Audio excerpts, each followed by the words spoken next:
는 그렇게 시급한 과제라고는 생각하고 있지는 않는 것 같습니다.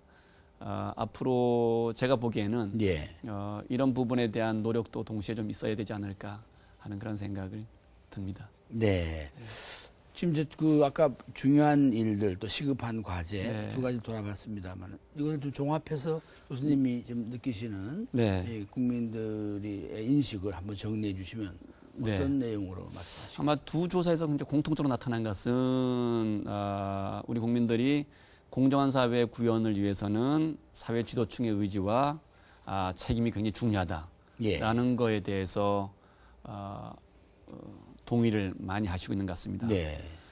두 번째로는 엄정하고 투명한 법을 집행하는 것이 공정한 사회를 갖춰가는데 굉장히 중요한 부분이다. 그래서 이건 제가 보는 이 공공기관, 이 공공 어떤 그 권력이 좀 이제는 좀 재구조화가 될 필요가 있겠다라는 국민들의 의식인 것 같습니다.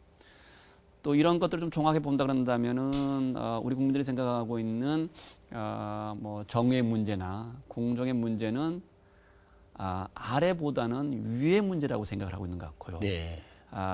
이 사회 문제보다는 사적인 문제보다는 공적인 문제라고 생각하는 이런 의식 분포를 우리가 두 이 표에서 읽어낼 수 있습니다. 또 특이점은 앞서도 말씀드렸습니다마는 공정사회를 저해하는 원인으로 국민 의식을 언급하는 예컨대 우리 갖고 있는 이를테면은 온정주의라거나 예. 연고주의라거나 좀 편의주의라거나 이런 거는 다 공정사회로 가는데 걸림돌이 되지 않습니까? 그런데 뭐 연구를 찾으면서 좀 공정을 해쳐도 나는 괜찮겠다.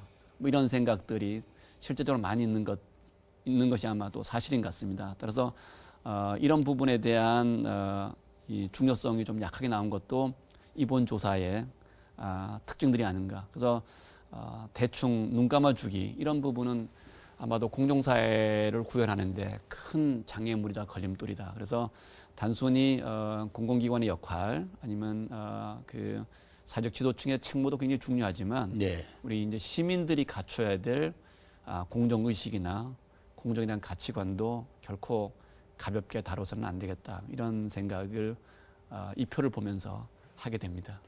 오늘 이제 이 주제를 가지고 교수님을 초대하면서 저도 좀 염려가 됐던 것이 가끔 이 불거지는 대형 비리들, 네. 공정 지킴이가 저지르는 불공정한 행위라든가 국민에 대한 배신 행위죠. 그렇습니다. 또 이른바 특권층 자제들의 그 병역 문제라든가 또는 뭐 이 세금 탈루 문제, 또 비상식적인 증여 이런 것들을 보면서 무슨 이런데 공정이냐 이런 냉소적인 우리 국민들의 아주 그 아픈 현장 목격 이런 것 속에서 이 공정을 논의해 나가는 게 어떻게 접근해야 되겠습니까? 공정한 사회를 위한 선걸 과제로서 지도층이나 상류층의 솔선수범 이런 부분들은 아무리 강조해도 지나치지 않을 것 같습니다.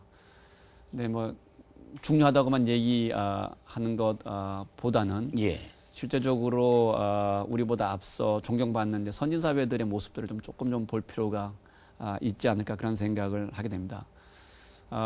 선진국에서 이를테면 고위공직자가 지금 말씀하신 여러 가지 편법이나 부정 또 여러 가지 형태의 비공정적인 행위나 아니면 무슨 처사를 했다 그런다면은 뭐 엄청난 대가를 치러야 되는 걸 우리가 여러 그 신문지상에서 보았습니다. 서구 사회에서는 예컨대 고위공직자나 지도층은 사회로부터 많은 혜택을 받아서 그 위치에 갔기 때문에 사회에 대한 책임이나 의무감도 굉장히 크다. 그래서 이 혜택과 책임을 연동시켜서 그들의 어떤 도덕률이나 아니면 행동 규범을 요구하고 있는 것 같습니다. 그래서 우리 사회도 이제부터는 좀 그런 어떤 그 혜택과 책임을 좀 연동시키는 이런 요구사항들을 좀 해야 되지 않을까 싶고요. 정부가 그동안 이 공정사회 구현을 위해서 제가 오기 전에 한번 좀 찾아봤더니만 8대 중점 과제를 제시하면서 그동안 좀 이렇게 체계적으로 쭉 성과물을 이제 보여주는 제가 자료를 한번 봤습니다. 내용을 봤더니만 뭐 이런 항목들인 것 같아요. 그래서 보면 공정한 병력 의무, 네. 그다음에 공정 과세, 그다음에 교육 희망 사다리 구축, 네. 그다음에 체벌 임금 해소, 공정하고 투명한 공직 인사, 그다음에 학력 학벌에 대한 차별 개선, 전관 예우성 관행 개선, 대기업 중소기업 동반 성장, 네. 이런 항목들을 하고 아직은 만족스럽지는 않습니다만은 어떤 결과물들을 이제 보여주고 있는 것 같습니다. 이제 이런 8대 과제를 가만히 보게 되면은 이 사회 지도층이나 상류층 아니면은 대기업 예. 좀 힘을 가진 어떤 그 부분과 직간접적으로 관련되어 있다는 항목이라는 걸 우리가 다 알 수 있을 것 같습니다. 네. 예컨대 뭐 병력도 그렇고 대기업 중소기업 동반 성장도 그렇고 그런 의미에서 본다 그런다면은 좀 이런 부분들이 사회적으로 좀 제도적으로 정착이 되면은 국민들이 갖고 있는 이런 좀 노여움이라 그럴까요? 네. 불만 부분도 조금씩은 좀 줄어들지 않을까 그런 기대를 해봅니다. 이제 그 맥락에서 지금 국민들의 조사 중에 또 하나가 이 4대 의무 중에 개선해야 될 것들을 좀 시급하게 지정한 네. 그 범위를 한번 보시면은 역시 비슷한 지적의 범위 있는 거죠? 맞습니다. 설명해 예. 주시죠. 우리 국민의 이제 4대 의무가 잘 알다시피 납세, 근로, 교육, 국방 네. 누구나 동등한 조건에서 아주 페어하게 치러야 되는 그런 국민의 의무라고 생각을 하고 있습니다.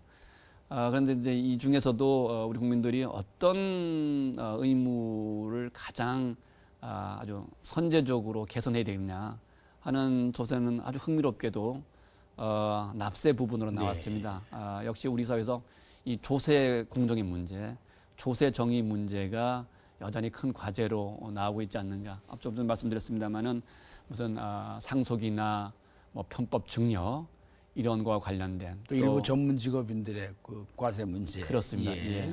이제 이런 해법의 하나로 학자들께서 이 연대적 공존 이런 말씀도 하고 계십니다만은 우리가 이 경쟁에 대한 결의 이전에 공동체의 훈련 또는 그 가치에 대해서 좀 소홀히 했던 게 아닌가 어떻게 보십니까? 맞습니다. 저희가 압축 성장 과정을 겪고 빠르게 민주화를 하고 사실 한국 사회는 앞만 보고 달려온 사회가 아닙니까?